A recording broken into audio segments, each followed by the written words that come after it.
سورۃ النصر۔ سورۃ النصر کا نام النصر اس لیے ہے کہ النصر کا مطلب ہے مدد اور فتح۔ اس سورت کا مرکزی مضمون اللہ تعالیٰ کی مدد اور عظیم فتح یعنی فتح مکہ ہے۔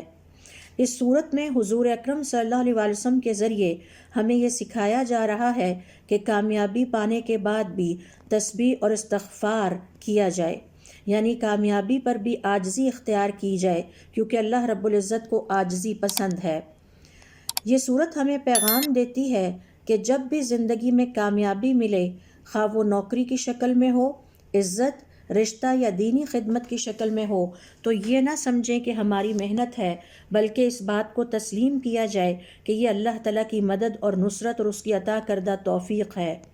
کامیابی پر غرور نہ کیا جائے، بلکہ فسبح بحمد ربک واستغفرہ، یعنی اللہ تعالیٰ کی حمد اور تسبیح بیان کرتے رہیں تاکہ غفلت کا شکار نہ ہو۔ کامیابی کے بعد بھی استغفار کرتے رہیں تاکہ کامیابی پانے کے بعد اللہ رب العزت کے ذکر سے غافل نہ ہوا جائے۔